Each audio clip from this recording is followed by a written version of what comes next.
No meu aniversário de 68 anos, meu filho me convidou para um almoço na casa dele. Era uma sexta-feira cinza, com aquele tipo de vento que parece lembrar a gente do tempo passando. Achei o convite gentil, até porque não sou do tipo que espera muito de datas comemorativas, mas ainda assim fiquei feliz. Me arrumei com a camisa de botões que ganhei no Natal anterior e passei um perfume antigo, daqueles que sobraram de um outro tempo. Quando cheguei, a mesa estava posta, mas o clima era diferente.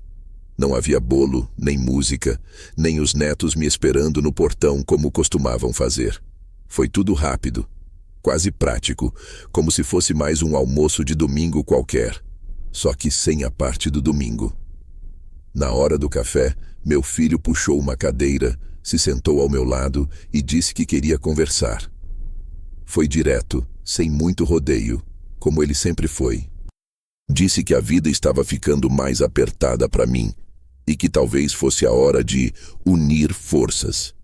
Ele disse essas palavras com a naturalidade de quem propõe dividir uma pizza. Você pode vir morar com a gente.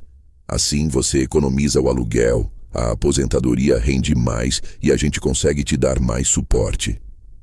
Na hora me emocionei. Não chorei, porque há muitos anos já não faço isso, mas senti o peito aquecer como quando a gente ouve que não está sozinho no mundo. Disse que ia pensar, mas já tinha aceitado por dentro. Me mudei 2 semanas depois. Levei poucas coisas, 2 malas com roupas, meus documentos, alguns livros e um porta-retratos com a foto da minha esposa, falecida há quase 10 anos. Achei que levar o quadro era importante, como se a presença dela pudesse me proteger em silêncio. Me colocaram num cômodo dos fundos, que antes era usado como quartinho da bagunça. Tinha um colchão inflável, uma estante com produtos de limpeza e uma janela minúscula, alta demais para eu ver qualquer coisa. A primeira noite foi difícil, mas eu repeti para mim mesmo que era só uma fase, um recomeço, e que sorte a minha ter um filho disposto a me receber. Com o passar das semanas, percebi que a proposta tinha um peso diferente do que imaginei. Não era bem uma união de forças. Era mais como uma fusão de obrigações. Comecei a cuidar das crianças nas manhãs em que a nora tinha pilates. Depois assumi o almoço, depois a louça. Logo estava varrendo a garagem, lavando o banheiro, cuidando do cachorro. Nunca pediram diretamente, mas sempre deixavam as coisas ao meu alcance, como quem sugere com a ausência. Na segunda-feira encontrei um saco de arroz aberto na bancada. Na terça, a lista de supermercado em cima da minha cama. Na quarta, um envelope com contas vencidas encostado no porta-retratos da minha mulher. Não reclamei. Dizia para mim mesmo que era parte do processo de convívio. Mas comecei a notar os olhares. Sabe aquele tipo de olhar que se desvia quando você entra na sala? Aquele silêncio imediato quando você pisa na cozinha? Aquela maneira educada, porém impaciente, de responder perguntas como: querem ajuda com o jantar? Ou posso colocar as roupas na máquina? Aos poucos, fui me tornando invisível dentro da casa em que morava. O depósito virou meu quarto oficial, com uma cadeira de plástico quebrada no canto e um ventilador que fazia mais barulho do que vento. A campainha nunca era para mim. As visitas nunca me dirigiam perguntas. Até as crianças, sem perceber, passaram a me tratar com um certo protocolo, como se eu fosse um hóspede que se esqueceu de ir embora. Meu filho raramente falava comigo além de frases operacionais. Pode pegar as crianças às 5. A nora tá gripada, tenta dar uma olhada nas coisas. Sobrou lasanha na geladeira. Nenhuma pergunta sobre meus remédios, meus exames, meu joelho que vivia doendo nas madrugadas por conta do colchão fino. Um dia ele entrou no quarto e disse casualmente que se eu pudesse pagar a conta de luz daquele mês, ajudaria muito. Eu sorri, balancei a cabeça e fiz o Pix. No outro mês, foi o gás. Depois o IPTU. Quando me dei conta, já não era mais um convidado.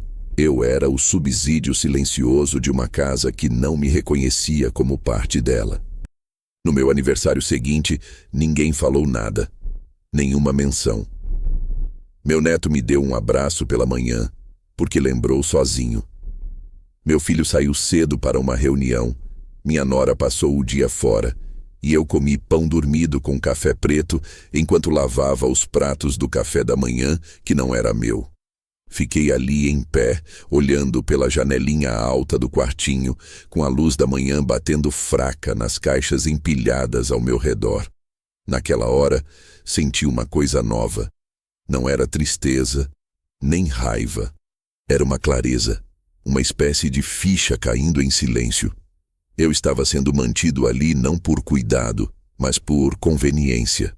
O presente de aniversário que me deram, vir morar com eles, era, na verdade, o início de um papel que eu jamais aceitei assinar. O de provedor oculto, de serviçal disfarçado, de parente descartável com CPF válido. Não disse nada a ninguém. Continuei cumprindo os horários, buscando as crianças, arrumando a cozinha. Mas comecei a guardar provas. Anotei transferências, imprimi faturas, salvei conversas. Tudo com a mesma calma de quem entende que o jogo já estava em andamento e que eu, mesmo sem saber, já era a peça dele. Foi nesse cenário, nessa vida quase invisível, que meu filho me pediu, dias depois, um favor pequeno. Uma ajudinha rápida. Usar meu cartão de crédito só por uns dias. Algo sobre um imprevisto no seguro do carro, uma taxa emergencial, uma besteira. Eu disse que sim, como sempre. Como todos os dias desde que me tornei aquele tipo de pai que ajuda em silêncio, sem esperar nem o parabéns. Mas naquela vez, algo me disse que não era só isso. Não pelo pedido em si, mas pela maneira como ele desviou os olhos quando me entregou o cartão de volta. 3 dias depois, sem sequer agradecer. Como se tivesse sido um empréstimo automático, esperado, merecido. Como se, por fim, eu tivesse entendido meu lugar. Mas o que ele não sabia, o que ele jamais considerou, era que até quem é invisível pode ter olhos, e memória, e planos. E foi assim que tudo começou. Os dias seguintes à entrega do meu cartão de crédito foram envoltos numa quietude estranha, como se a casa tivesse perdido parte de seu som. Talvez tenha sido eu quem deixou de escutar. Ou talvez as conversas realmente tenham diminuído quando eu estava por perto. Era como se minha presença começasse a gerar um incômodo discreto, como aquele tic-tac de relógio velho que só incomoda quem presta atenção demais. O quarto que me foi dado continuava igual, um depósito improvisado, com cheiro de produto de limpeza vencido e uma umidade insistente que subia pelas paredes e se infiltrava no colchão inflável, deixando-o frio nas costas durante as madrugadas. A cadeira que ficava no canto, de plástico antigo, rachou de vez quando me sentei para calçar os sapatos. Não tive coragem de pedir outra. Apenas arrastei uma caixa vazia de papelão e passei a usá-la, mesmo que afundasse um pouco toda vez que me sentava. Ninguém notou. Ou notaram, mas não acharam relevante. O café da manhã passou a ser solitário. Antes, meu neto me fazia companhia até o horário da escola. Mas agora ele ficava mais no quarto. Meu filho e a esposa saíam cedo, deixavam recados curtos no grupo da família, sempre com emojis e abreviações que me confundiam. Certo dia, abri a geladeira para pegar leite e encontrei um papel colado com fita no pote. Não usar. Para a dieta da Megan. Deixei onde estava e bebi água. No almoço, preparei arroz e ovos. Na janta, um pão requentado no micro-ondas e chá preto. E assim os dias se esticavam, longos, cinzentos, com uma sensação permanente de que eu não estava de fato morando ali, mas apenas ocupando um espaço tolerado, como um hóspede que se esqueceu de partir. Em um sábado à tarde, enquanto recolhia roupas do varal, ouvi uma conversa no andar de cima. Não era a primeira vez que escutava vozes abafadas vindo do quarto do casal, mas essa ficou gravada com mais força. A janela da lavanderia estava entreaberta e, com o vento, a fala veio quase nítida. "Ele não vai embora se a gente continuar tratando ele bem", disse meu filho. A gente precisa dar sinais, entende? Mostrar que não é mais viável. A resposta veio afiada. Ele não assina nada se estiver confortável. Precisa sentir que está pesando, que está atrapalhando, só assim ele vai sair por vontade própria. Era a voz da Megan. Engoli seco. Fiquei ali, parado, com uma toalha molhada nas mãos e a garganta presa num nó que não desatava. Não chorei. Não reagi. Apenas dobrei a toalha devagar, pendurei no varal de novo e voltei para dentro, como se nada tivesse acontecido. Naquela noite, deitei mais cedo. O colchão inflável fazia um som irritante quando eu me mexia. Então, tentei ficar imóvel, olhando para o teto. A luz da janela alta mal entrava, mas era suficiente para mostrar as teias de aranha nos cantos. Perto da cama, uma extensão velha ligava o ventilador, o carregador do celular e a luminária, que piscava quando eu acendia. Meu mundo cabia naquele cubículo, e ainda assim eu era considerado um incômodo. Uma presença que precisava ser retirada aos poucos com táticas suaves de desmonte emocional. Comecei a perceber os sinais espalhados por toda parte. O tapete da sala que antes eu ajudava a manter limpo foi retirado porque dava trabalho. O controle da TV do andar de baixo sumiu. Meu sabão em pó foi trocado por um genérico que me dava alergia nas mãos. As crianças não me chamavam mais de vovô, apenas ele. Frases como, ele já comeu, ou ele ainda está acordado, começaram a se repetir, como se eu tivesse deixado de ser uma pessoa e passado a ser uma responsabilidade compartilhada e silenciosamente indesejada. Em meio a esse cenário, reparei que meu cartão de crédito, que havia sido devolvido pelo meu filho, já não era mais o mesmo. Quando fui ao mercado comprar café e pão, a transação não passou. Limite excedido, disse a moça do caixa. Paguei com o pouco de dinheiro que tinha na carteira, voltei para casa e entrei no aplicativo do banco. A fatura estava cheia, e não era com compras locais ou gastos do dia a dia.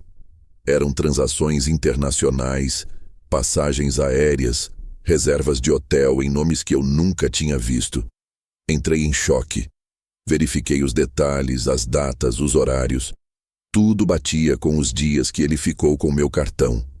Uma viagem inteira tinha sido financiada por mim, sem meu consentimento. E a quantia total até aquele momento já ultrapassava $30 mil. Estavam em Dubai. Vi as fotos no Instagram. Meu filho, a esposa, os sogros. Na beira de uma piscina azul turquesa, com taças na mão e sorrisos largos. A legenda me atravessou como um soco. Finalmente um descanso merecido com quem realmente importa. Li de novo. Com quem realmente importa. Eu estava sentado na cadeira de papelão com o celular na mão, as mãos tremendo, o coração batendo alto no peito. No mesmo instante, escutei o bip da notificação de mensagem. Era uma mensagem de áudio da Megan, enviada por engano para o grupo da família em vez do grupo com o marido. Eu ouvi. Claro que ele não sabe, amor. Ele não saberia nem como contestar. Ele vai pagar a fatura como sempre faz. Ele só serve para isso. O áudio foi apagado segundos depois, mas já estava salvo. Reproduzi 2 vezes, não por dúvida, mas por algo que beirava o ritual. Aquilo era o ponto de ruptura, mas não fiz escândalo. Não liguei para ninguém. Não chorei. Apenas me levantei, tirei o cartão do bolso e abri o aplicativo. Em silêncio, bloqueei o cartão. Depois entrei em contato com o banco e pedi para suspender imediatamente todas as autorizações internacionais. Disseram que as reservas em andamento estavam pendentes de cobrança. Confirmei a suspensão. Pode cancelar tudo. Me perguntaram se havia risco de segurança. Respondi com a frieza de quem acabou de acordar de um coma emocional de 1 ano. Não mais. Eu fechei o aplicativo, me levantei e preparei um café ralo sem açúcar, como fazia nos tempos mais difíceis da juventude. Sentei com a caneca nas mãos e fiquei ali, apenas esperando. Sabia que a próxima ligação não ia demorar. e eu estaria pronto para atender. Ou não. Porque pela primeira vez em muito tempo, eu tinha algo que eles não esperavam. Decisão. E uma fatura de $35.000 prestes a se tornar o passaporte deles de volta à realidade. As horas que seguiram ao bloqueio do cartão foram silenciosas de um jeito diferente. Não era o silêncio natural de uma casa em que as pessoas saíram ou foram dormir cedo. Era um silêncio tenso, pesado, como se o ar soubesse que alguma coisa estava para desmoronar. Eu andava pela casa como sempre fazia, recolhendo copos esquecidos, guardando brinquedos dos netos, verificando se o gás estava desligado, mas percebia que os cômodos pareciam se encolher quando eu passava. As conversas, antes sussurradas, agora morriam antes mesmo de começar. Um toque de telefone que se encerrava assim que eu entrava na sala. Uma aba de navegador fechada com rapidez incomum, olhares desviados, sorrisos falsos e aquele tipo de cumprimento protocolar que só é usado quando já se desistiu da convivência, mas a presença ainda precisa ser suportada. Eu observava tudo em silêncio e pela primeira vez comecei a escrever. Peguei um caderno antigo, que ficava no fundo da mala, e comecei a registrar as datas, os fatos, os pequenos episódios que antes eu deixava passar como se fossem acidentes do dia a dia. Anotei o valor exato da fatura, os horários das transações, os prints das mensagens, o áudio apagado, os nomes dos hotéis. Era quase um diário de injustiça, mas sem lágrimas. Escrevia com calma, como quem lava um copo antes de guardá-lo. Sabia que aquilo seria útil, não para expor ninguém, mas para não me esquecer do que era verdade. Porque em famílias como a minha, a mentira era servida com açúcar e chamada de cuidado. E eu, por anos, comi calado. No dia seguinte, fui acordado pelo choro do meu neto. Ele queria cereal, mas não havia mais leite. A mãe, ainda sonolenta, gritou do quarto que fosse comprar. Levantei, peguei a carteira, olhei para o saldo da minha conta e calculei que não conseguiria pagar nem 1 litro. Disse que não dava, que ia precisar esperar. Ela veio até a porta do meu quartinho com cara de quem faz um favor ao mendigo e disse que talvez eu devesse me organizar melhor. Sorri com os lábios, mas não com os olhos. Não respondi. Afastou-se com um suspiro impaciente. O menino chorou de novo. Fechei a porta com cuidado e voltei a escrever. Durante o almoço, meu filho apareceu. Raramente almoçava em casa durante a semana. Disse que precisava conversar comigo. Sentei à mesa e esperei. Ele falou em tom manso, como quem tenta convencer um vizinho a abaixar o som. Disse que havia percebido que o cartão tinha sido bloqueado, que estavam com a viagem em andamento, que tinham reservas, compromissos, passeios, que os sogros estavam com eles e que não podiam simplesmente cancelar tudo. Falou em constrangimento, em prejuízo, em desorganização. Usou palavras bonitas para não dizer o que realmente queria dizer, que eu devia consertar o estrago. Esperei ele terminar. Não questionei o uso indevido. Não gritei. Apenas disse que não tinha mais como ajudar. A expressão no rosto dele mudou. Saiu da fachada conciliadora para o incômodo genuíno. Você sempre ajudou, ele disse, com um tom que não era de saudade, mas de cobrança. Como se minha generosidade tivesse vencimento e agora ele fosse o cobrador de uma dívida imaginária. Respondi com a mesma frase que ele disse quando me convidou para morar ali. Estamos unindo forças. Mas dessa vez, eu não estava oferecendo as minhas. Apenas devolvendo o que me restava de autonomia. Na tarde daquele mesmo dia, ouvi a voz da Megan vindo do quarto de cima. Ela falava ao telefone, com alguém que parecia ser a mãe. Dizia que eu estava ficando instável, que talvez fosse a idade, que ele não entende mais como as coisas funcionam. Fez uma pausa e então completou. Se ele não recuar, vamos ter que dar um jeito de tirá-lo de vez. Ele não é mais útil. A palavra bateu como uma pedrada no meio da testa. Útil. Era isso que eu era. Um recurso, um cofre com pernas, um Uber de contas pagas. E agora, por ter fechado a torneira, eu era um incômodo. Eles não sabiam que eu ouvia, mas naquele ponto pouco importava. Eu já tinha entendido o suficiente. Os netos começaram a me evitar. O menor, que antes pedia para dormir comigo no colchão inflável nos fins de semana, agora dizia que mamãe pediu para não incomodar o vovô. A casa ficou mais fria, mais calculada, mais mecânica. Os sorrisos sumiram. As conversas diminuíram.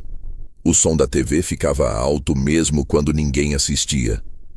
A impressão que dava era que eu estava sendo desmobilizado emocionalmente, como se tivessem desligando interruptores um por um. Cada gesto, cada frase, cada movimento dentro daquela casa servia a um único propósito: me empurrar para a porta sem usar as mãos. Uma semana depois, a cobrança oficial do hotel em Dubai chegou. $35 mil. 3 quartos, 7 diárias, 2 jantares de gala, uma experiência VIP com helicóptero, além de uma série de compras em lojas de marca que eu mal conseguia pronunciar. O banco me ligou.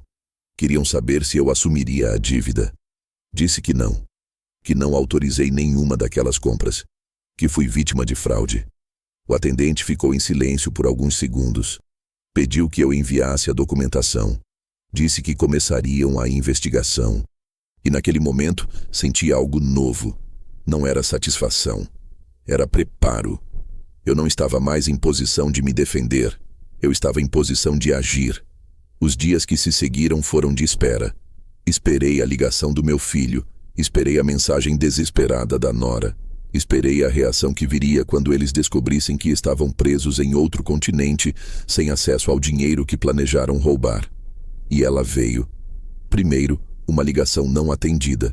Depois, uma mensagem com um pedido vago de retorno.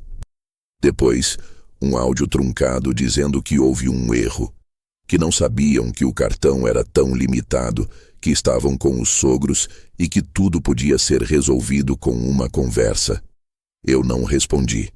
Continuei sentado no meu quarto sem janela, na cadeira de papelão, com o ventilador fazendo mais barulho do que vento, com a mesma tranquilidade de quem não tem mais nada a perder, porque no fundo eu já tinha perdido tudo que importava, e era justamente essa ausência que me dava força. Eles tiraram meu espaço, minha presença, minha voz. Agora eu tirava o chão deles, com a ponta do dedo. E o silêncio. Foi em uma quarta-feira nublada, daquelas em que o céu parece pesar sobre o telhado, que meu filho entrou no quarto onde eu ficava. Já nem chamavam mais de meu quarto, era só lá no fundo. E pediu para conversar. Trazia na mão o mesmo sorriso que usava quando era criança, e queria pedir um brinquedo novo. Um sorriso sem culpa, mas com cálculo. Sentou na beira da cama inflável, que cedeu com um suspiro de ar e cansaço, e disse que estava com um problema momentâneo no cartão dele. Uma falha do banco, um erro de sistema, uma coisa boba, mas que podia comprometer um compromisso importante. Disse que precisava usar o meu cartão só para garantir uma reserva, e que assim que tudo fosse resolvido, ele devolveria o valor. Falava rápido, como quem ensaiou o discurso no trajeto da sala até o quarto. Eu apenas escutei. Não perguntei detalhes, não desconfiei. Ainda carregava em mim o velho hábito de acreditar nas palavras dele. E ainda que as palavras fossem poucas, eu completava o que faltava com memórias antigas.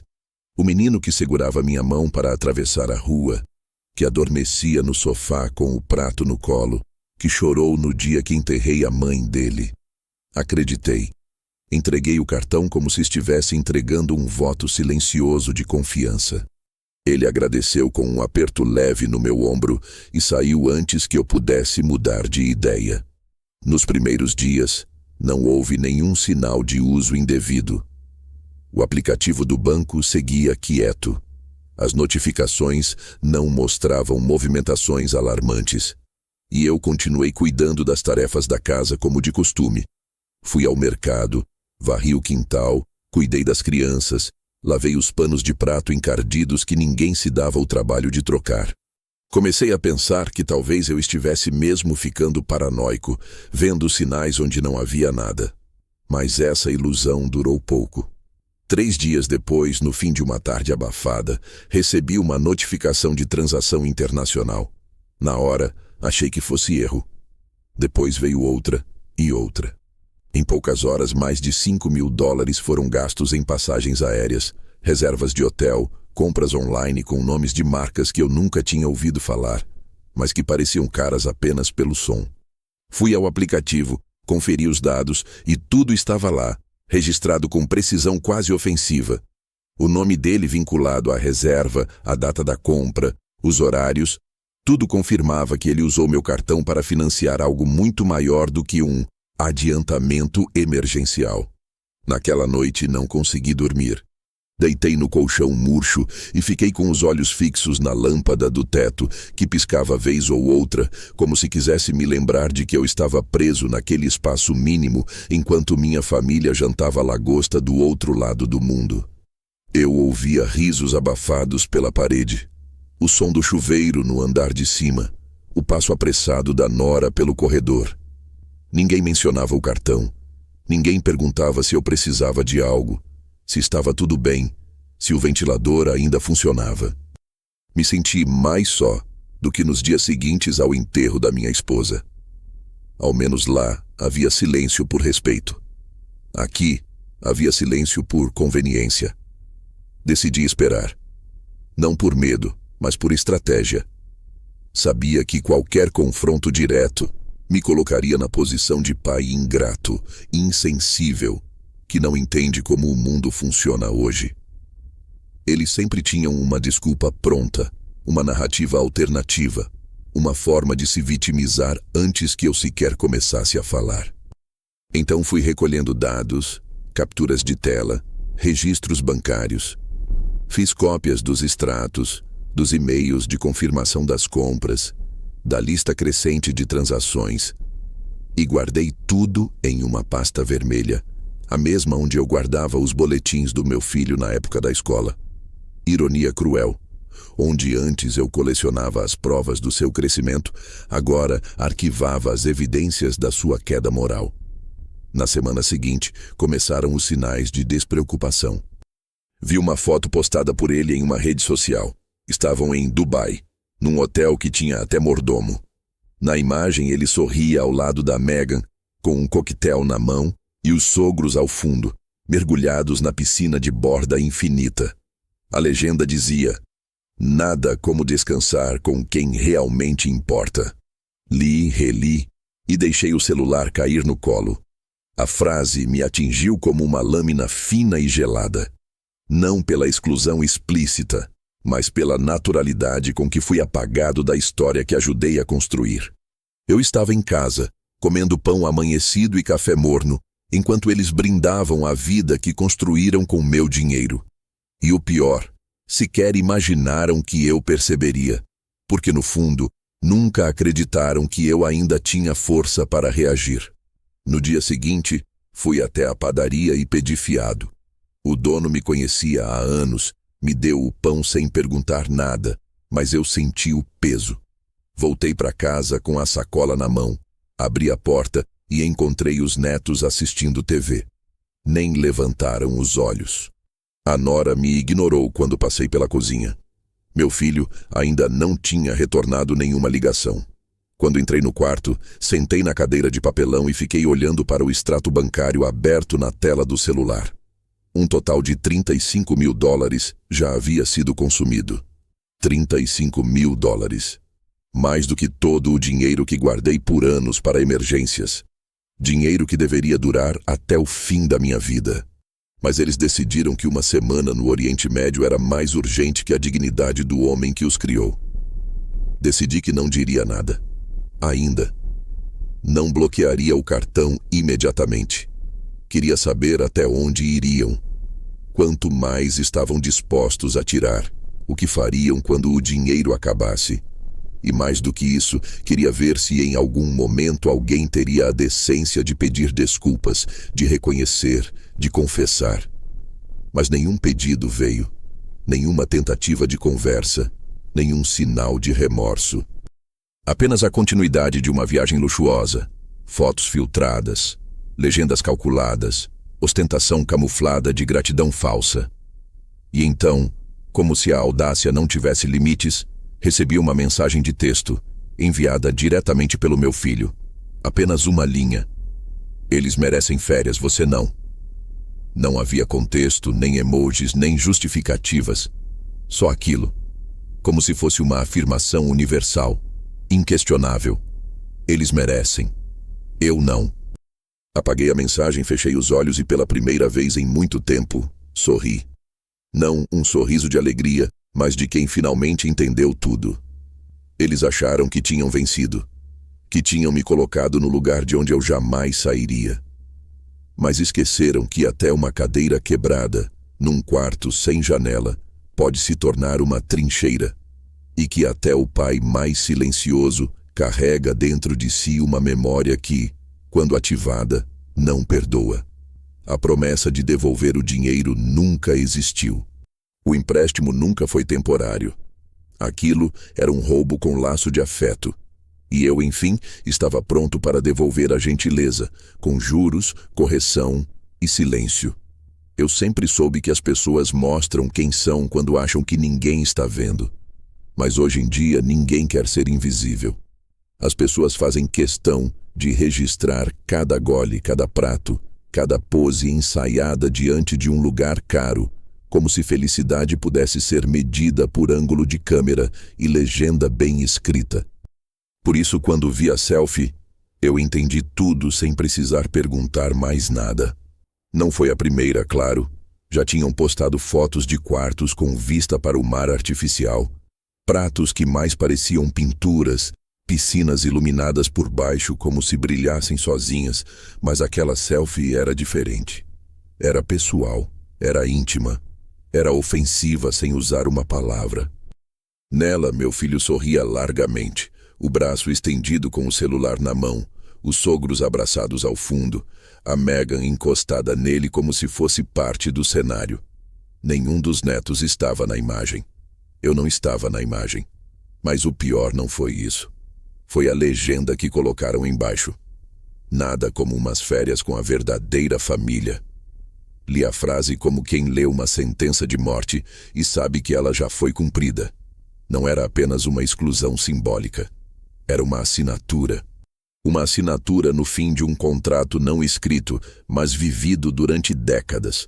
Um contrato que dizia que eu era parte, que eu pertencia, que apesar de tudo, ainda havia espaço para mim no mundo deles. E agora, com um toque de dedo e um filtro solar demais, esse espaço foi oficialmente revogado. Eu não disse nada. Não comentei. Não reagi. Mas alguma coisa dentro de mim se moveu de um jeito que não se movia há muito tempo. A sensação era a de um alarme tocando num lugar esquecido da alma. Não era raiva, era clareza. Uma lucidez tão afiada que doía. E com essa lucidez, abri novamente o aplicativo do banco, olhei cada gasto, cada fatura, cada centavo. 35 mil dólares. E eles ainda estavam lá, como se nada tivesse acontecido. Como se o dinheiro tivesse caído do céu e não das minhas décadas de trabalho, dos meus plantões de madrugada, dos sapatos furados que só troquei quando não dava mais.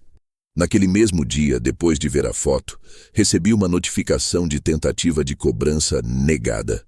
Era um restaurante em Dubai, daqueles em que se paga mais pela vista do que pela comida. O cartão havia sido recusado. E com isso, veio a primeira mensagem. Não de desculpas, não de arrependimento, mas de surpresa. Pai, acho que seu cartão tá com algum problema. Pode verificar? A gente tá num lugar sem Wi-Fi bom. Como se eu fosse o suporte técnico da irresponsabilidade deles. Esperei algumas horas e recebi outra, desta vez da Megan. Oi, querido, tudo bem? O cartão deu uma travada aqui, vê se consegue liberar, por favor.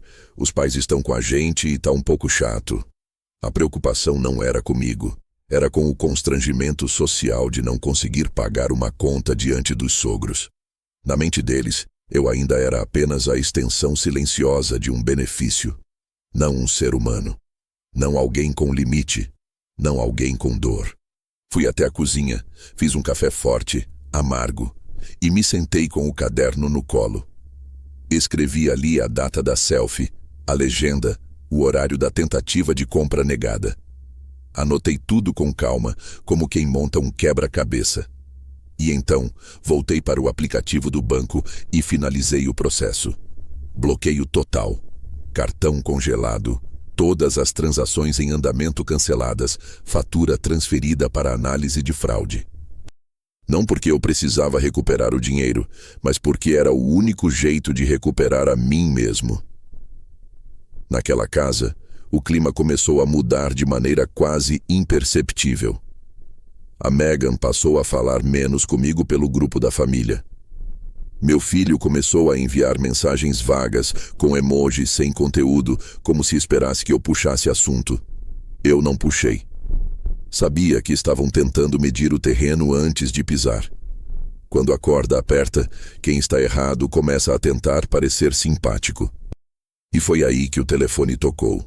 Era o hotel. Uma voz educada, mas visivelmente treinada para situações delicadas, me informou que havia pendências na reserva do quarto em nome do senhor meu filho e que estavam enfrentando dificuldades com o pagamento. Perguntaram se eu poderia confirmar os dados do cartão ou indicar outro método de pagamento.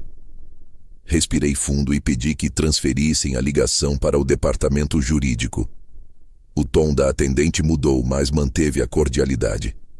Transfiram.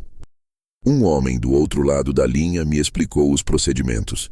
Disse que, como o cartão estava em meu nome, qualquer contestação poderia gerar consequências para mim também. Eu disse que estava ciente. Pedi para registrar formalmente que não autorizei os gastos, que meu cartão havia sido usado sem consentimento e que todas as compras deveriam ser tratadas como objeto de investigação. Enviei os documentos por e-mail, escaneei os prints, anexei o áudio apagado que a Megan mandou sem querer.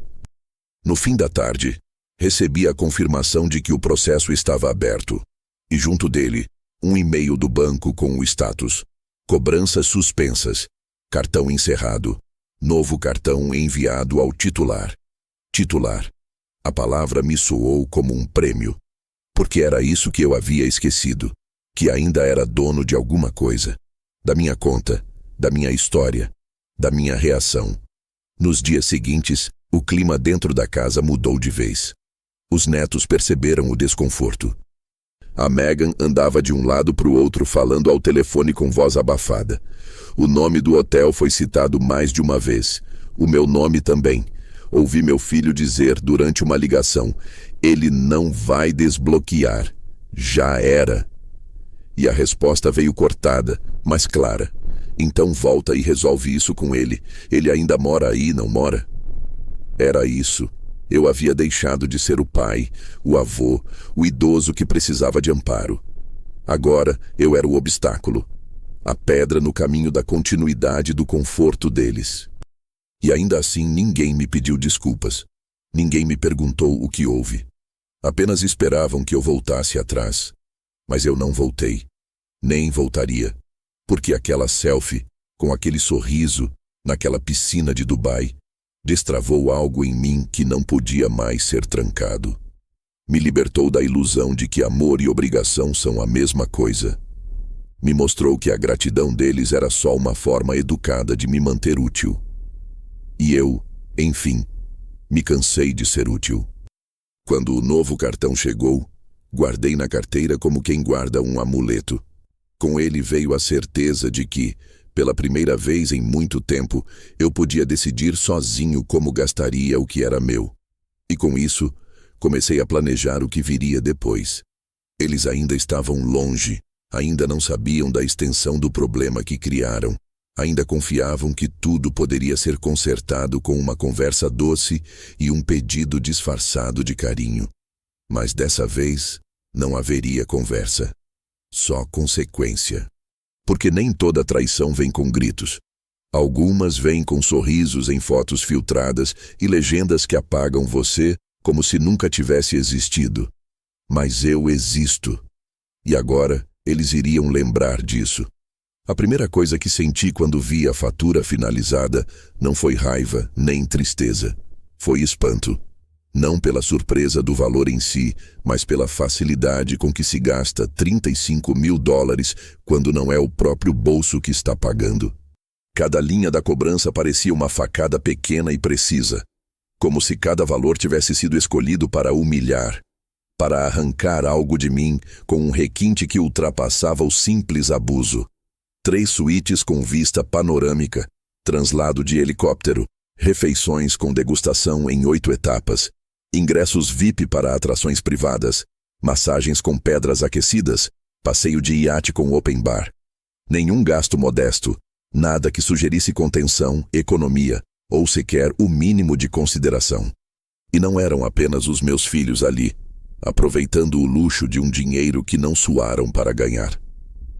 Eram também os sogros, acomodados no melhor quarto, brindando com champanhe importado, sorrindo para fotos como se pertencessem àquilo tudo, como se fossem parte de uma história que começaram já no capítulo da recompensa, ignorando completamente quem escreveu os parágrafos do sacrifício. Sentei na beirada do colchão inflável com o extrato impresso nas mãos e fiquei olhando para os números como se eles pudessem, de algum modo, confessar alguma coisa.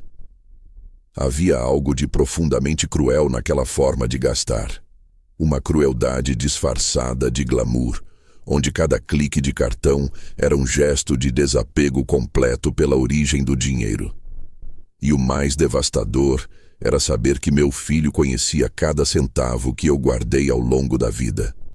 Ele sabia que eu passava noites em claro fazendo bico de segurança quando fui mandado embora da empresa aos 53 anos. Sabia dos meses em que a geladeira de casa tinha só ovo e arroz, porque eu preferia pagar o reforço escolar dele do que jantar carne. Sabia que o único carro que tive na vida morreu comigo aos 80.000 quilômetros, porque eu nunca tive coragem de fazer dívidas. Ele sabia de tudo. E mesmo assim, escolheu cada item daquela viagem como se eu fosse apenas uma cifra solta em sua conta de exploração emocional. Fiquei ali por mais de 1 hora, sem me mover. Os netos passavam pelo corredor correndo, sem saber de nada. A Megan gritava no telefone com alguém, talvez o hotel, talvez a mãe. Frases picadas escapavam do quarto, coisas como: "Isso é um absurdo, ele vai pagar, sempre pagou, não tem como recusar agora, já usamos o serviço." O som de uma indignação que não era com a própria atitude, mas com a inesperada interrupção do privilégio. No fim da tarde, meu filho voltou para casa. Não me procurou. Passou por mim na sala como quem desvia de um móvel. Fui atrás. Não porque queria discutir, mas porque precisava olhar nos olhos dele e ver se ainda havia algum traço do menino que um dia segurou minha mão no enterro da mãe. Ele estava na cozinha, com uma garrafa de água nas mãos, de costas. Chamei pelo nome. Ele virou devagar, como se já soubesse o que viria. Disse apenas: "Não achei que fosse te incomodar tanto." Aquela frase me bateu como um tapa de porta na cara. Não era um pedido de desculpa, era um julgamento. Eu, o ofendido, estava sendo acusado de exagero. Respondi sem alterar o tom. Foi $35.000. Ele suspirou, como quem tenta aliviar a tensão de uma conversa chata. "A gente ia devolver, pai. Você sabe disso." Dei um passo à frente. "Sei, porque até agora, tudo o que vi foram fotos sorrindo com gente que nunca moveu um dedo por você." Ele balançou a cabeça. "Você tá levando pro lado errado." E foi aí que eu entendi. Não haveria arrependimento. Não haveria culpa. Na cabeça dele, eu era uma instituição, um fundo de amparo emocional que não podia se recusar a funcionar. Eu não era uma pessoa. Era um recurso. Voltei para o quarto, fechei a porta e sentei com o caderno. Escrevi tudo. A conversa, o tom, as palavras. Anotei o nome do hotel, os horários das ligações, os gastos, os números de protocolo. Transformei a minha revolta em registro, porque se havia algo que eu ainda podia controlar, era a memória da verdade. No dia seguinte, recebi um e-mail do banco confirmando que a análise preliminar apontava uso indevido do cartão por terceiros. Me pediram mais documentos. Encontrei um envelope antigo, guardei tudo, levei aos correios. Quando voltei, a Megan me esperava na sala. Tinha o celular na mão, olhava para mim como se tentasse achar o tom certo de voz. Olha, a gente sabe que você ficou chateado. E tudo bem, mas a situação saiu do controle. Foi mais um impulso, uma forma de agradecer aos meus pais pelo apoio. Eu não respondi. Ela continuou. Você sempre disse que queria ver a gente bem, e a gente tá tentando viver um pouco, sabe? A vida é curta. Ousei sorrir, mas foi por dentro. Sim, pensei, a vida é curta. Curta o suficiente para eu não passar o resto dela servindo quem me despreza. Dei de ombros e voltei para o quarto. Naquela noite, depois do jantar que eu mesmo preparei, arroz com ovo, novamente porque era o que havia, ouvi a risada do casal vindo do andar de cima. O som da despreocupação. O barulho de quem ainda acreditava que tudo podia ser revertido com um pedido bem encaixado e uma chantagem emocional. Mas dessa vez, algo havia mudado em mim. Aquela fatura de $35.000 tinha sido o preço da minha libertação. Porque não era apenas o valor que me chocava, era o que ele representava. O limite final entre suportar e acordar. E eu tinha acordado. Na manhã seguinte, liguei para o meu advogado. Ele era o mesmo desde que minha esposa morreu. Um homem paciente e direto que nunca perguntava mais do que precisava. Expliquei tudo. Pedi para iniciar os trâmites de separação patrimonial completa. Ele disse que em poucos dias teria os papéis prontos. Desliguei e olhei para a pasta vermelha. Coloquei dentro dela todos os documentos, organizei as provas, fechei com cuidado e escondi no fundo da mala. Como quem guarda não apenas papéis, mas um novo começo. Eles ainda não sabiam, mas aquele gasto, aquela selfie, aquela fatura, aquela viagem, foram a chave, a libertação, a última gota. E a próxima etapa seria minha. Não por vingança, mas por respeito. O que eles nunca me deram, mas que agora eu exigiria. Nem que fosse com silêncio e documentos. Na manhã em que tudo enfim atravessou a linha do suportável, eu estava sentado à mesa da cozinha, com a chaleira chiando no fogão e uma fatia de pão amanhecido nas mãos, esperando o café ficar pronto. A casa estava vazia. As crianças haviam ido para a escola com a van da manhã. A Megan passara cedo com passos apressados, murmurando alguma desculpa qualquer. E meu filho havia saído antes mesmo de o sol aquecer as telhas. Eu gostava desses momentos de silêncio, mesmo que fossem resultado do isolamento. Havia um certo alívio em não precisar me explicar, não precisar medir cada palavra, não precisar interpretar cada olhar como julgamento. Eu mastigava devagar, como quem resiste em começar mais um dia igual ao anterior, quando o celular vibrou na beirada da mesa. Uma notificação comum, dessas de grupos de mensagens, mas o nome do grupo me chamou a atenção. Família. Coisas do dia a dia. Era aquele grupo que eles usavam para mandar recados domésticos, fotos dos netos, pedidos de mercado. Entrei sem expectativa, achando que fosse mais uma mensagem sobre lixo reciclável ou troca de fraldas. Mas o que encontrei me fez largar o pão pela metade. Era uma captura de tela enviada por engano. Meu filho, aparentemente conversando com alguém, talvez a Megan, talvez um amigo, e comentando sobre a viagem. A imagem mostrava o trecho de uma conversa digitada por ele, com o seguinte texto: eles merecem férias, ele não. Ele só serviu para bancar. E logo abaixo, uma reação com risada, como se aquilo fosse uma piada interna, um comentário banal entre dois cúmplices. A mensagem foi apagada segundos depois, mas o dano já estava feito. Eu não sabia se ele tinha se confundido e mandado para o grupo errado, ou se havia subestimado minha atenção ao ponto de acreditar que eu não veria ou entenderia. Mas vi e entendi. E aquilo não foi apenas uma frase ofensiva. Aquilo foi uma confissão. A verdade nua, crua, finalmente exposta com todas as letras.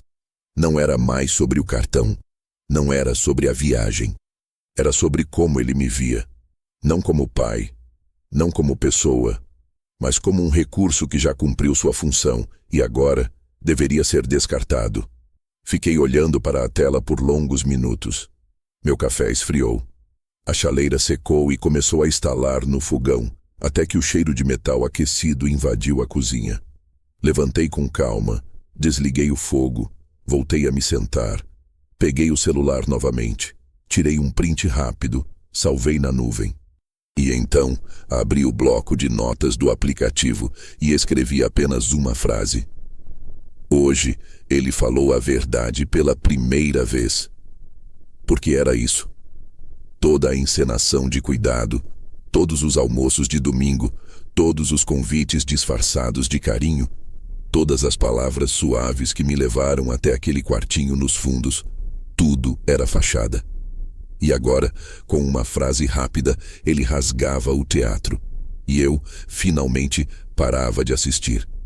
No fim daquela tarde, ele voltou para casa. Eu estava sentado no sofá da sala, algo que não fazia há meses. Ele se assustou ao me ver ali, talvez por não esperar minha presença no espaço comum da casa. Me olhou de relance como quem calcula o humor do outro antes de falar. Mas eu estava calmo. Calmo como quem segura uma caixa cheia de dinamite e sabe exatamente onde estão os fósforos. Ele se aproximou, se sentou no outro sofá e, com um tom casual demais para quem havia me chamado de inútil horas antes, perguntou se estava tudo bem. Eu apenas o encarei. Não respondi. Deixei o silêncio se esticar até se tornar desconfortável. Ele tentou sorrir, falou qualquer coisa sobre o trânsito, a escola das crianças, o preço da gasolina, tudo irrelevante. E eu apenas ouvia. Não porque me importava com os assuntos, mas porque queria ver até onde ele fingiria. Até quando sustentaria a mentira, agora que ela já estava desmascarada. Quando a Megan chegou mais tarde, a tensão se instalou por completo. Ela evitou me olhar, e quando passou por mim na cozinha, disse um oi murcho, quase inaudível, como quem deseja não ter dito nada. As crianças jantaram na sala com o volume da televisão mais alto do que o necessário, e ninguém tocou no assunto da mensagem apagada. Mas eu sabia que eles sabiam. Sabiam que eu tinha visto.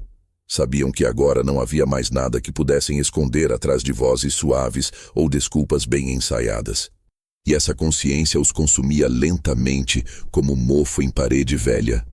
Nos dias que se seguiram, percebi um comportamento estranho. Eles começaram a tentar reparar. A Megan passou a me oferecer café, que eu recusei com um aceno de cabeça.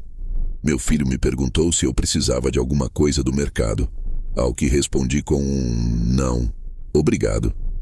Tão gelado que poderia ter congelado o chão sob os pés dele.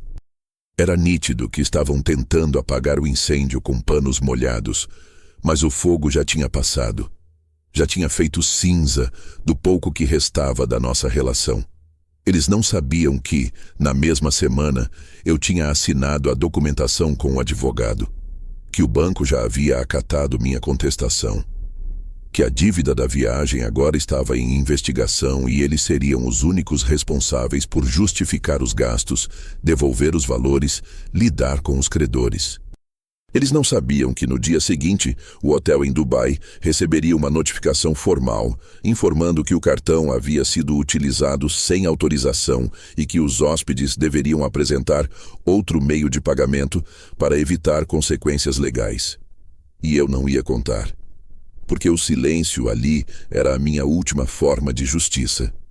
Foi numa sexta-feira que a conta chegou oficialmente.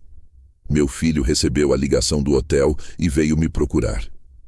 Dessa vez, sem sorrisos, sem tentativa de amenizar a situação. Veio com a cara limpa, ou o mais limpa que conseguiu compor. Disse que precisava resolver uma pendência, que tinha recebido uma cobrança indevida e que, como o cartão era meu, talvez fosse melhor que eu mesmo tratasse com o hotel. Eu me limitei a dizer que já tinha falado com o banco, que estava tudo sendo tratado por advogados, que a partir daquele ponto, qualquer contato deveria ser feito por vias legais.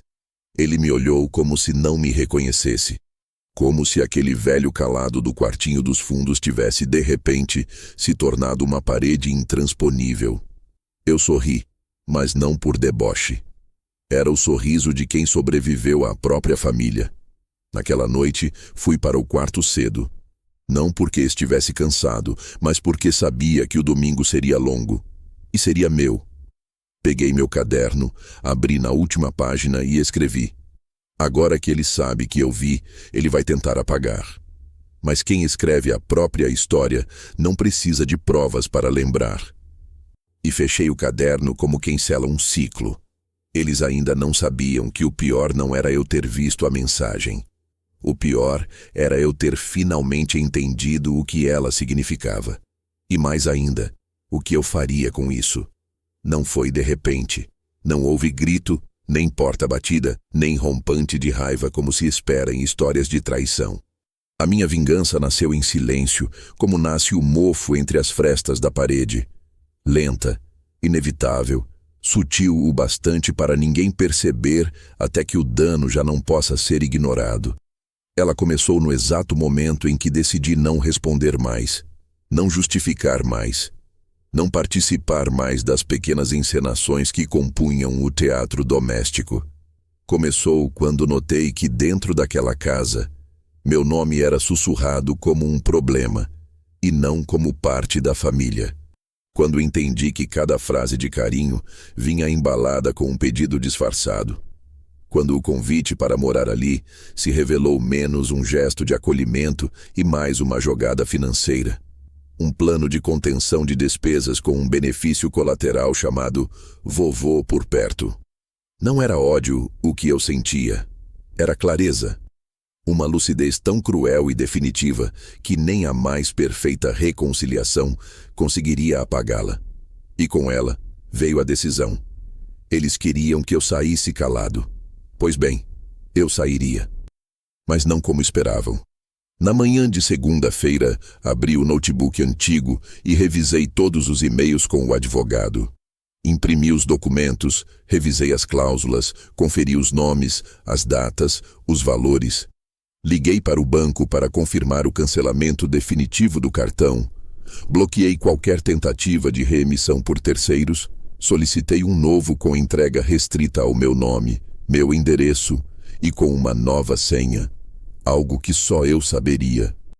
Depois, fui até a agência, cancelei os débitos automáticos que ainda ligavam minha conta às despesas da casa, revisei as autorizações e deixei claro que qualquer nova tentativa de vínculo com CPFs externos deveria ser bloqueada. A funcionária do banco, uma mulher de óculos com voz suave, olhou para mim com uma mistura de respeito e espanto. Talvez estivesse acostumada a ver idosos pedindo ajuda para entender o aplicativo. Não esperava alguém ali com tanta precisão, tanto controle, tanto silêncio. Mas eu não era mais um velho desorientado. Eu era um homem com tempo suficiente para planejar e com feridas demais para continuar sendo gentil. Voltei para casa com os papéis organizados em uma pasta azul. Não era mais a pasta vermelha. Aquela agora guardava apenas provas, registros de um tempo que eu decidira encerrar. A azul seria a do recomeço. Guardei no fundo da mala, junto às roupas que havia separado dias antes, como quem vai viajar de forma definitiva, mas sem anunciar. Passei o resto do dia cumprindo meus deveres como sempre. Busquei os netos, preparei o jantar, recolhi os brinquedos, lavei a louça. Tudo como se nada tivesse mudado, como se eu ainda fizesse parte. Mas dentro de mim, a chave já tinha girado. Não havia volta.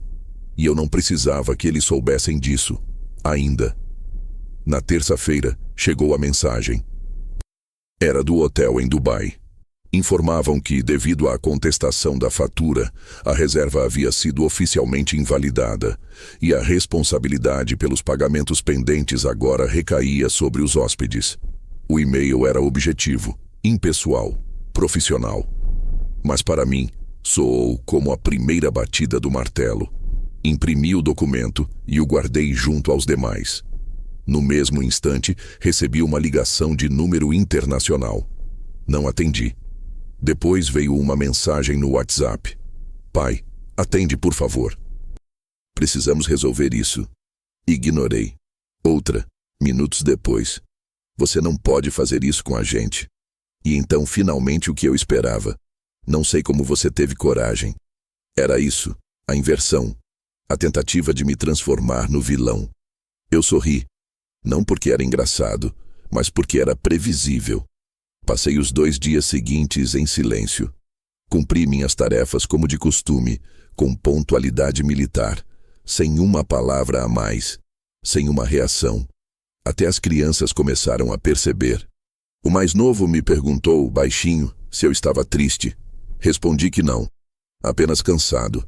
E ele, com a inocência que ainda não foi corrompida pelos adultos, disse que achava que eu devia descansar.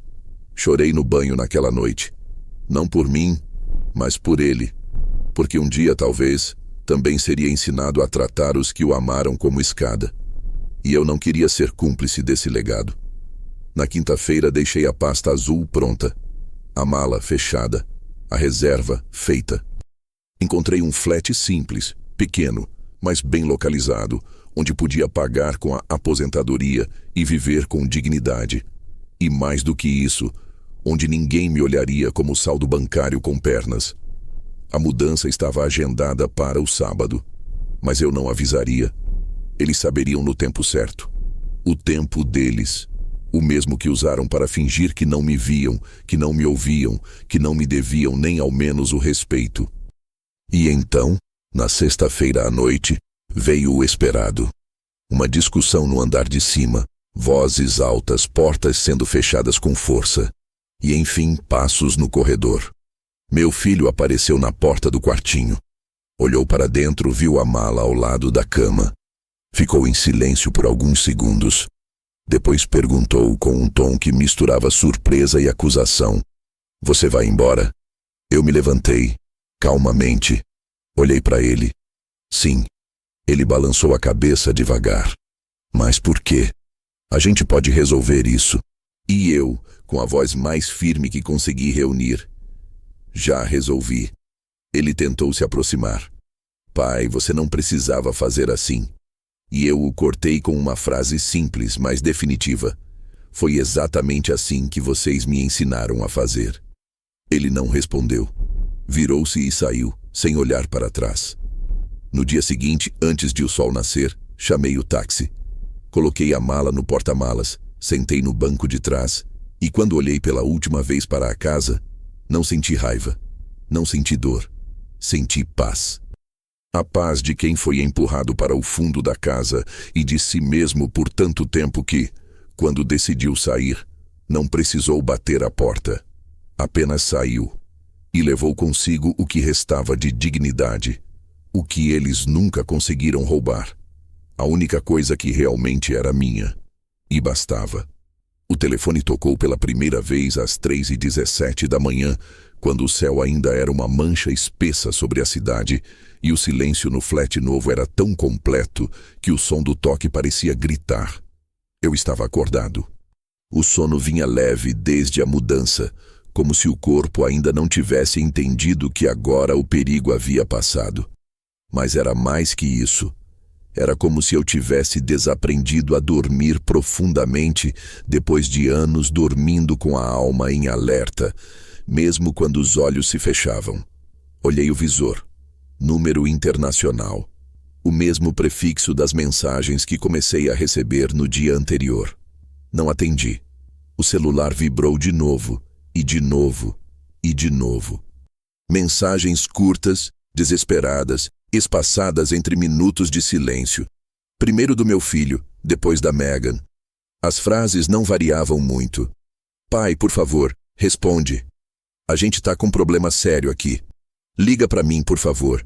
Precisamos resolver isso. Eu lia e não respondia. Apenas deixava que o tempo fizesse o que as palavras não fariam mais, dissolver a falsa urgência de quem passou a vida ignorando a minha. Na manhã seguinte, ligaram do hotel. A recepcionista, com inglês impecável e frieza profissional, informou que os hóspedes vinculados àquele cartão estavam com saldo pendente e que a administração aguardava retorno do responsável financeiro para evitar a presença da polícia local. Perguntou se eu assumiria a dívida ou indicaria um novo responsável. Disse que não. Que o uso do cartão foi feito sem autorização e que todas as informações já estavam com os advogados. Ela anotou, agradeceu, desejou um bom dia com a neutralidade de quem já lidou com famílias em colapso antes do café. Desliguei, fui até a pequena cozinha e preparei meu café como nos velhos tempos. Forte, amargo e sem açúcar. Tomei de pé, olhando pela janela que dava para a rua silenciosa. Pela primeira vez, a vida parecia limpa, sem o cheiro dos produtos de limpeza vencidos, sem as vozes atravessadas no corredor, sem os sussurros cortados quando eu passava. Era só eu, o café e o som do mundo sem interferência. Quando voltei ao celular, encontrei 37 mensagens, todas de Josh. Algumas implorando, outras exigindo. Começava com, pai, precisamos conversar com urgência, e terminava com, você tá destruindo a nossa vida e, por tabela, a sua família também. Nenhuma vez a palavra desculpa apareceu. Nenhuma menção ao abuso, à fatura, à invasão de confiança. Era como se o problema tivesse começado no momento em que eu decidi reagir, e não no longo histórico de negligência que culminou naquele ponto. Megan também escreveu, mais prolixa, mais enfeitada. Dizia estar decepcionada, triste com a postura vingativa que eu estava tomando. Você está se tornando exatamente o tipo de pessoa que dizia desprezar, alguém frio, calculista, incapaz de perdoar. Li tudo sem pressa. Depois apaguei. Não porque me magoava, mas porque não merecia espaço. A cada nova tentativa de contato, eu via mais claramente. Eles ainda achavam que era uma negociação. Não era. Era um veredito. À tarde, o banco ligou. Informaram que os procedimentos para estorno estavam em andamento, que os dados enviados já haviam sido suficientes para justificar a fraude e que a dívida seria transferida para o titular que usou o cartão nas datas em questão. Perguntaram se eu gostaria de receber novo limite. Recusei. Pedi apenas o mínimo para emergências e bloqueei novas transações internacionais por tempo indeterminado. A moça do banco elogiou minha cautela. Eu agradeci, mas não era cautela. Era luto. Luto de pai. Luto de quem enterra o vínculo antes do corpo. Desliguei e voltei a me sentar na poltrona perto da janela. Era a única peça nova que comprei pro flat. Macia, simples, discreta. Comprei com meu dinheiro, à vista. Era o tipo de conforto que não dependia da permissão de ninguém. No terceiro dia, a Megan postou nas redes 10 stories seguidos, com lágrimas borrando a maquiagem e uma música triste ao fundo. Falava sobre pessoas da própria família que nos apunhalam, sobre velhos rancores mal resolvidos, sobre decepções que vêm de onde menos se espera. Usava palavras como injustiça, abandono, deslealdade. Pintava o quadro exato onde ela era a vítima, eu, o vilão. E a viagem um sonho destruído por um surto emocional. Recebi prints de amigos em comum, de vizinhos antigos, até de gente da igreja onde minha esposa e eu frequentávamos no passado. Todos me perguntavam se aquilo era verdade. Não respondi. Em vez disso, reuni os documentos que estavam com o advogado, comprovantes de depósito, mensagens arquivadas, prints da autorização de uso de imagem para a reportagem que viria, e os reenviei com uma única instrução. Caso eles prossigam com qualquer exposição, autorize a divulgação de tudo. Meu advogado, sempre ponderado, respondeu com 3 palavras: estou com você. Na noite de domingo eles voltaram. Não me avisaram, mas eu soube. Alguém do prédio onde moravam me mandou uma foto da chegada. Josh com cara de sono, Megan com expressão de derrota, os sogros discutindo com o motorista do táxi, malas jogadas no chão, crianças chorando por cansaço ou fome ou medo, ou tudo ao mesmo tempo. O reinado havia caído.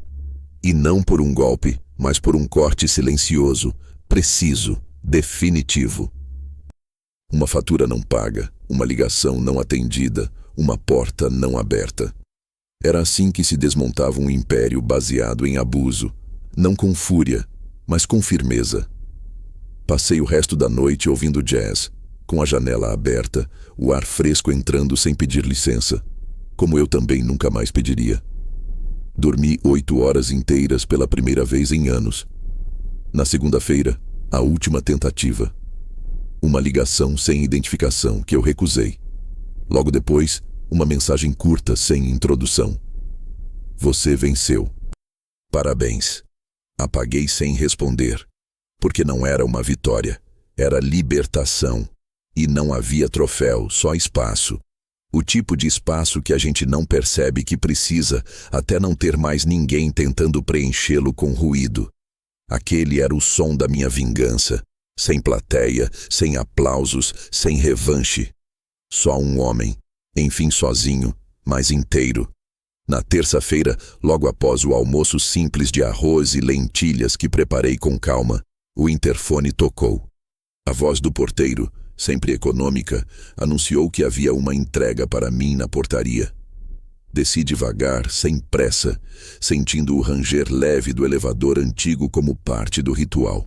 No balcão de mármore, um envelope pardo me aguardava com meu nome completo impresso em letras pretas, nítidas, firmes. Nenhum apelido, nenhum diminutivo, nenhuma informalidade que tentasse me reduzir ao papel de alguém domesticado pela intimidade alheia. Peguei o envelope, assinei com uma caneta azul que tremia levemente em minha mão direita e subi de volta para o apartamento. Já no quarto, abri com o cuidado de quem desfaz um nó. Dentro, o novo cartão de crédito. O único que carregava minha assinatura, meu endereço, minha senha, meu controle. O primeiro em décadas que não servia a mais ninguém além de mim. Fiquei olhando para ele por longos minutos. Tinha o peso exato de uma vida sendo retomada. Não era apenas um pedaço de plástico com chip. Era o símbolo mais moderno da autonomia. O selo de que minha identidade, depois de ser usada, diluída e manipulada por outros, agora retornava às minhas mãos. Lembrei da época em que entreguei meu primeiro cartão nas mãos do meu filho, ainda recém-casado, dizendo que, se precisarem, podem usar. Lembrei da naturalidade com que ele aceitou, da velocidade com que o limite virou direito, da frequência com que os empréstimos se tornaram obrigações silenciosas. Lembrei do tempo em que eu achava que prover era a única forma de amar. E percebi ali, segurando o novo cartão ainda colado ao papel explicativo do banco, que amar também é saber dizer não, que proteger também é se proteger, que deixar de servir pode ser a única forma de continuar digno. Guardei o cartão na carteira, no compartimento mais discreto, e com ele, guardei também a certeza de que não voltaria atrás. A cada passo desde a saída daquela casa, a vida parecia menos abafada. As manhãs eram mais leves, mesmo quando nubladas. Os ruídos não vinham mais do julgamento dos outros, mas da minha própria respiração voltando a ser escutada. Comecei a andar pelas redondezas, conheci os funcionários da padaria da esquina, descobri uma banca de jornais onde vendem revistas de palavras cruzadas e um senhor simpático que sempre oferece café passado na hora. Comprei uma planta para a sala. Uma samambaia frondosa que encheu o ambiente com uma calma verde que eu não sabia que precisava. Aos poucos, fui reconstruindo meu espaço. Não um lugar provisório, mas um território que me reconhecia, onde eu não era hóspede, onde eu não devia explicações, onde eu existia sem medo de ser inconveniente. Enquanto isso, eles se calaram. Não houve mais mensagens, nem chamadas, nem tentativas de reconciliação. O escândalo digital que Megan iniciara foi sumindo dos stories, dos grupos, das conversas. As pessoas cansam do drama dos outros com a mesma rapidez com que clicam no próximo vídeo. A narrativa deles perdeu força porque a minha ausência era mais eloquente que qualquer defesa. E porque, no fundo, sabiam que não era possível sustentar a versão deles diante do rastro de provas, documentos, prints, transações. Eu não precisei me justificar. Apenas continuei. Como quem atravessa um campo minado em silêncio e, do outro lado, finalmente encontra grama firme. Passei a cuidar de mim como um jardineiro cuida de um terreno abandonado. Marquei consultas que vinha adiando havia anos. Troquei os óculos arranhados por novos, com armação leve e lentes que não me doem nas têmporas. Voltei a escrever, não sobre eles, mas sobre o que viria depois, sobre o tempo, sobre o peso das decisões, sobre o que acontece quando o amor é desrespeitado até virar cansaço. As palavras saíam com mais fluidez do que imaginei, e percebi que, no fundo, eu nunca tinha deixado de ser inteiro. Apenas estava soterrado por expectativas que não eram minhas. A vingança, se é que ainda podia ser chamada assim, já não tinha gosto de revanche. Tinha gosto de paz. No sábado seguinte, fui ao mercado pela manhã. Empurrei o carrinho com calma, peguei o que realmente queria comer, sem pensar em agradar ninguém. Um queijo mais caro, um vinho simples, mas honesto, alguns biscoitos que me lembravam os tempos em que minha mulher e eu sentávamos na varanda só para ver o tempo passar. No caixa, digitei a senha do novo cartão com mãos firmes. O som da aprovação foi breve, quase seco, mas para mim soou como um hino. Saí dali com 2 sacolas e nenhuma culpa. Pela primeira vez em muito tempo, gastar dinheiro não veio com um lembrete interno de que alguém poderia precisar mais do que eu. Porque agora eu entendia, também sou alguém. Também mereço. Quando cheguei ao apartamento, coloquei as sacolas na bancada da cozinha, abri o vinho, servi um pouco e sentei na poltrona perto da janela. Lá fora, o sol se punha em silêncio, tingindo os prédios de dourado. A cidade respirava devagar. O cartão estava na carteira, a pasta azul na gaveta, e dentro de mim havia apenas espaço.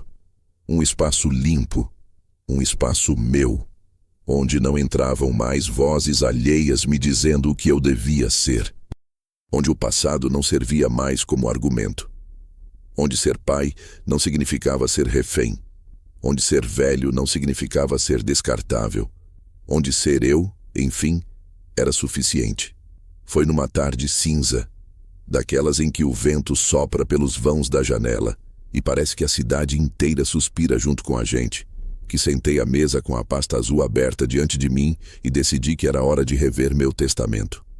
O documento original ainda estava dentro de um envelope grosso, carimbado pelo mesmo cartório onde registrei a compra da casa anos atrás, quando meu filho ainda morava comigo e a Megan era apenas uma namorada educada que trazia bolo de cenoura aos domingos.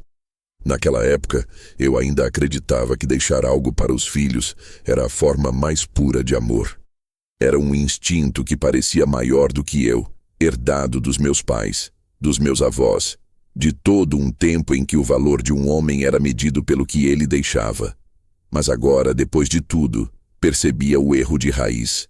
Passei a vida inteira preocupado com o que eu deixaria para trás e nunca com o que eu deixaria em mim. O que restaria da minha história, da minha voz, da minha dignidade. E era isso que eu ia corrigir. Peguei o telefone e liguei para o advogado. Pedi que me enviasse o modelo atualizado do testamento para revisão. Ele não fez perguntas, nem comentários. Só respondeu que prepararia tudo até o fim do dia.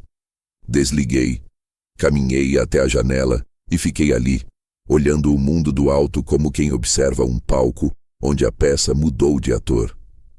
A cidade seguia indiferente como sempre, mas dentro de mim tudo tinha mudado. Não havia mais peso, nem raiva, nem urgência. Havia decisão. E era isso que me mantinha em pé. Naquela noite, recebi o documento por e-mail. Imprimi, revisei, sentei com uma caneta preta e comecei a escrever meus últimos desejos com a calma de quem faz um balanço contábil após fechar uma loja. Linha por linha, nome por nome. Retirei Josh como beneficiário principal.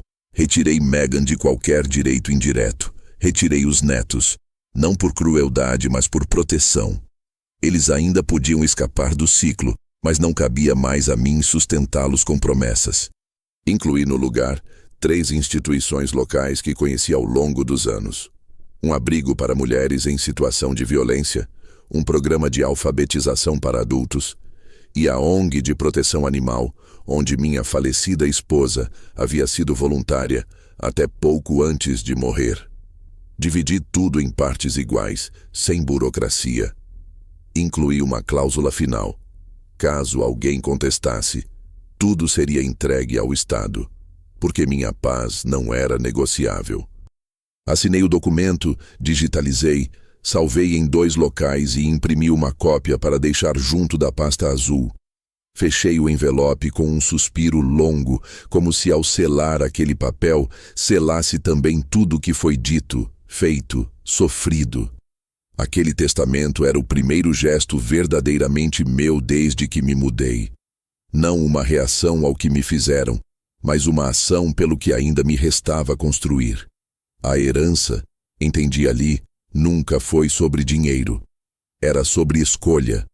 Sobre quem a gente escolhe proteger. Sobre onde a gente escolhe colocar aquilo que a vida nos deu com tanto custo. E eu havia escolhido não recompensar o descaso. Porque amor não é dívida. E sangue não é garantia de merecimento. No dia seguinte comprei flores. Um gesto simples, quase simbólico. Um vaso de lírios brancos, os mesmos que minha esposa gostava de deixar na janela. Coloquei sobre a mesa, ao lado da pasta azul. Fiz café, sentei e escrevi uma carta curta para mim mesmo. Dizia apenas: "Você não deve mais nada." Guardei junto com os documentos. E naquele instante, compreendi que aquela seria minha verdadeira herança. Um velho que decidiu não morrer pequeno. Um homem que mesmo tarde, mesmo depois de tudo, se levantou e disse não.